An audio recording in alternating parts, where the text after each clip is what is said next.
I found out my boyfriend had been cheating on me with some girl for 2 years, so I hit up her fiancé to get revenge on them, but he got me pregnant. I, 26F, just found out I'm pregnant after having revenge love making with a fiancé, 35M, of the girl, 30F, who my ex-boyfriend, 32M, cheated on me with for 2 years. My ex and I met when I was 20 but were only friends until we started dating 2.5 years ago. I found out last year that my ex had been cheating on me for basically our whole relationship with a girl he met through a mutual friend.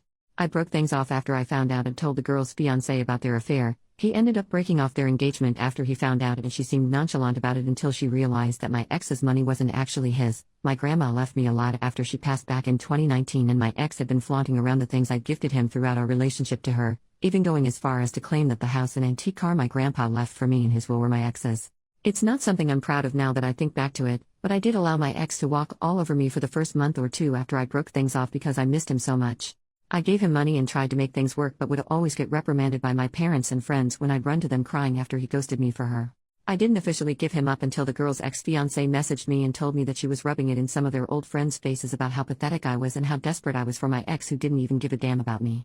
I was really upset and asked him if he'd be willing to meet up with me because I knew that if I talked to my parents or friends about this, then they'd just lecture me even more. He agreed and the two of us met up at a random food cart place. We ended up spending most of the day just exploring and talking about how we were doing. He'd also confided in me about his relationship with his ex. They'd known each other for 10 years and they'd liked each other for most of the time they were friends, but he wasn't looking for a relationship because he was focusing on school. He had decided to give them a chance after she'd driven over 12 hours overnight to him because they talked on the phone, and he said he was feeling under the weather and was stressed from how vigorous his residency schedule was. She'd dropped everything to take care of him, helped clean his place, and made him some home-cooked meals after finding out that he was surviving off of vending machine snacks and instant coffee. He told me in detail about how he'd never felt so loved and cared for, how after she'd done that for him, he decided that she was the one, that if this wasn't love, then love wasn't real. Finding out that she was cheating for the last 2 years made everything click into place. She'd been pushing off getting married, telling all her friends that she was having doubts about him. He'd been trying to convince her into going to couples counseling when I broke the news to him that she was sleeping with my ex. I felt like a monster, hearing their love story and then realizing that they didn't get their happy ending because of my ex, and I really messed with my head. We continued to talk from time to time, checking in on each other and meeting up for a quick bite every now and then. We lost contact after the girl my ex cheated on me with somehow convinced him to take her back. I became slightly depressed after he cut me off, explaining to me that he was still in love with her and wanted to work things out, which meant a clean slate. I found out through some internet snooping that my ex cheated on her too, which was why she went back to her ex-fiancé. A few months passed and things went back to semi-normal. I started getting therapy and was about ready to put myself back out there to try out the dating pool again when around New Year's I got a call from the guy. He was crying and asking if I was available to talk. I of course said yes and out of concern met up with him at his place. He broke down to me and told me about how he'd found her and my ex in his mom's guest bedroom during Christmas, when she'd snuck him in for a quickie during his family's busy holiday party. All hell broke loose when he found them in the guest bedroom after spending 20 minutes looking for her everywhere. We drank a bit and ended up making love. He apologized and told me that it was a mistake and he wasn't in his right mind, that he just wanted revenge lovemaking but it didn't make him feel any better after. I tried to message him platonically a few times after to see if he was alright but he blocked me, so I dropped it and went on with my therapy and life. I went in last week to check with my doctor since I'd been getting bad cramps and to get a new prescription refill for my birth control that I use to help with my PCOS. I had to do a usual test to double check for the possibility if I was pregnant and was very surprised when it came back positive. I have been sitting on this new knowledge and have been contemplating on if I should tell him, not tell him, or if I should even keep the pregnancy. My doctor did inform me that since I am still in the earlier stages I am still at a big risk of having a miscarriage, so I don't know if I should even be worrying at all about all of this since there is a chance that I could lose it, and then it'd just seem like I was trying to grab at his attention or something, especially after he'd made it clear to me that he wasn't comfortable talking to me anymore after we slept together. I haven't told anyone and have been going crazy because I don't know what to do. Update, 1 year and 3 months later, a lot has happened since my original post. I know a lot of people were against this, but I went through with the pregnancy and I am forever thankful for my beautiful baby.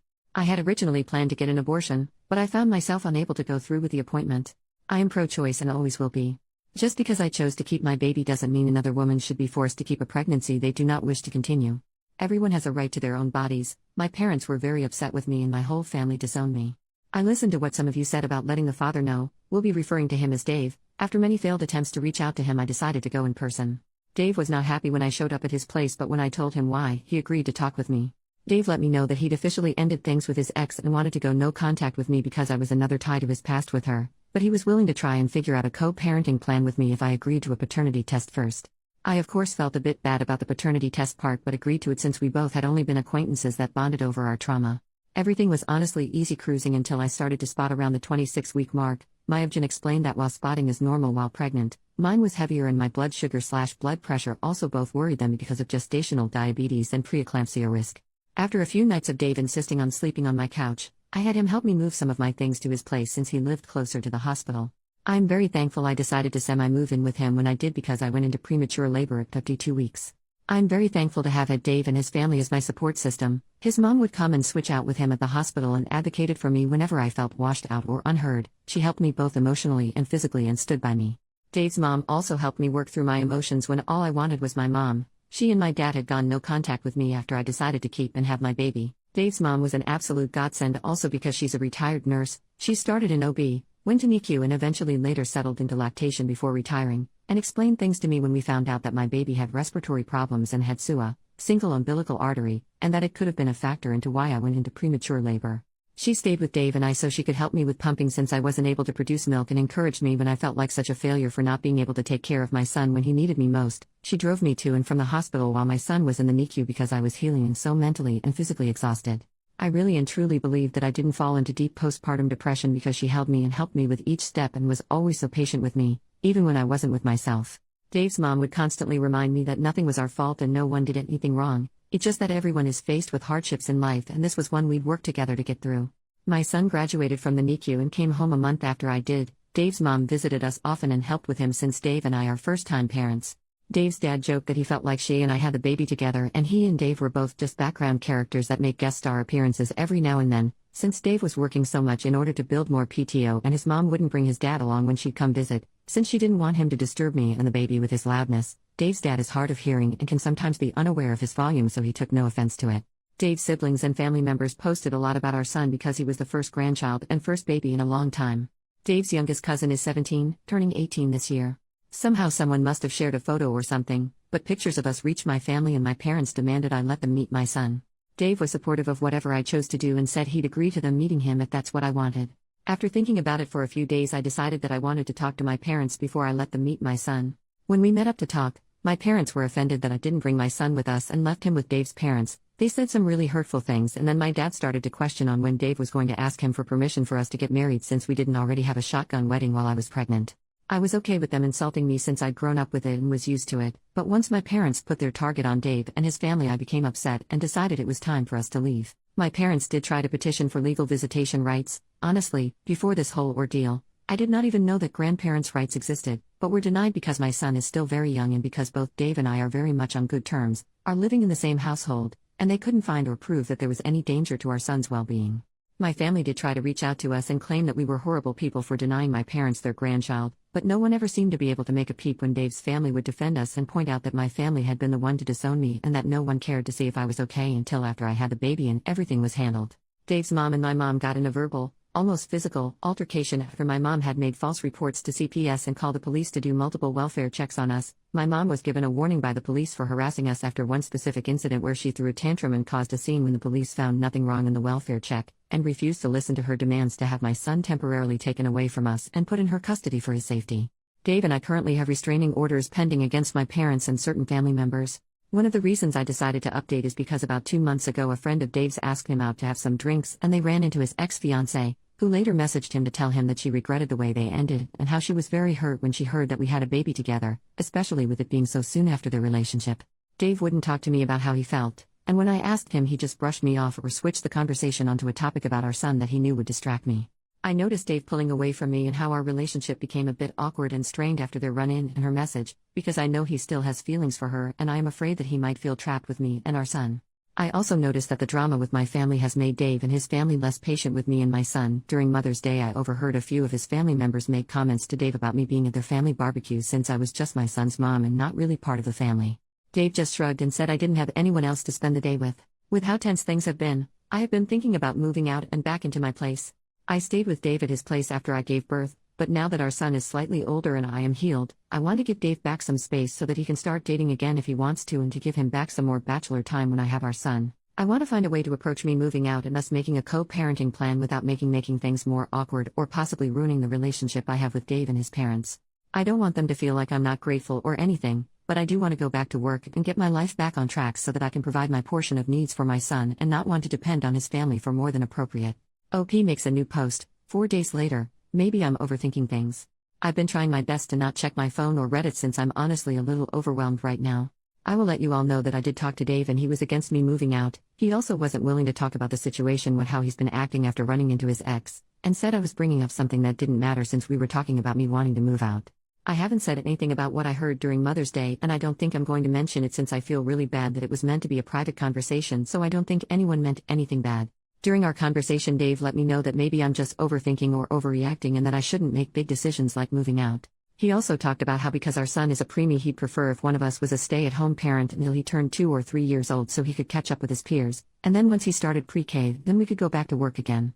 But I feel like he's been trying to avoid me since the conversation, but I could also be overthinking like he said. But after reading some comments, I do feel like I'm valid in the way I feel, but I am also not sure anymore. I want to do what's best for my son.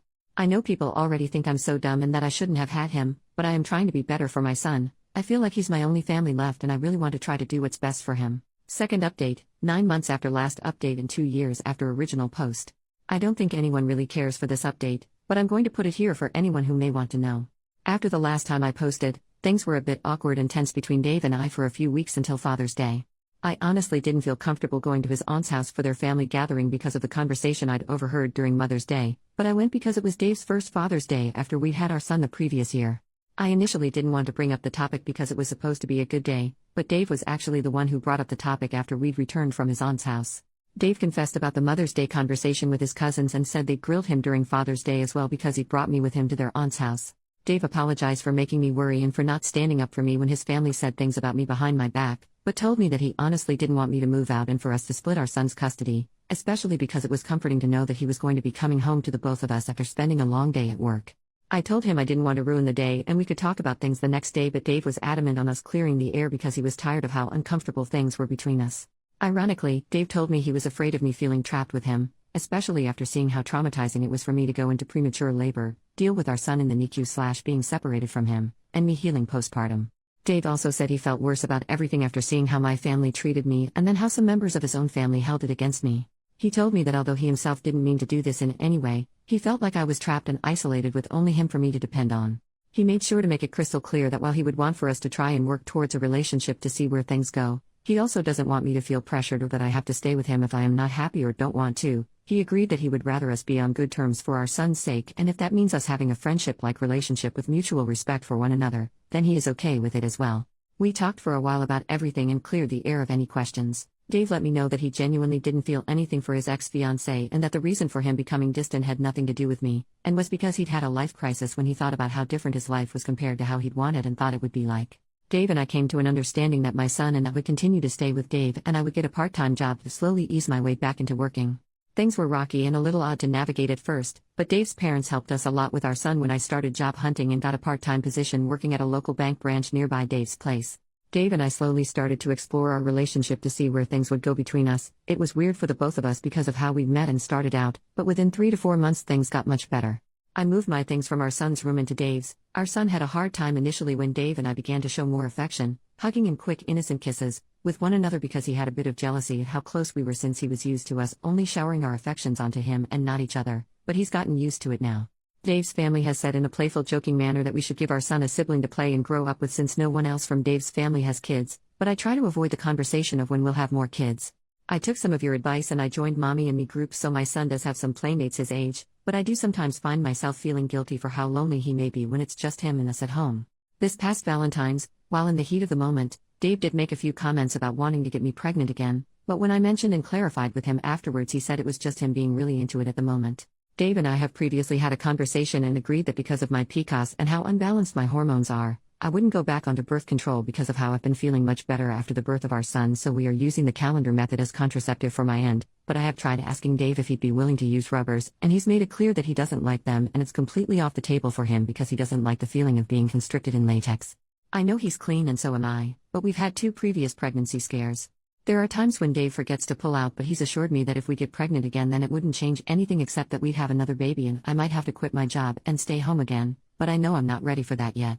Our son is only just turning 2 later this year and it's already so hard juggling just one child with our schedules and jobs. I don't know how we'd manage with 2 kids.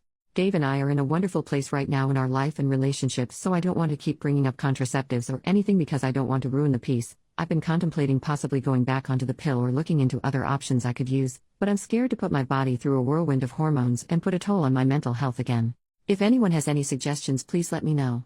Thank you all so much for your support and kind words. My life has truly changed for the better, and I am forever grateful and thankful to every one of you for your words of advice and wisdom.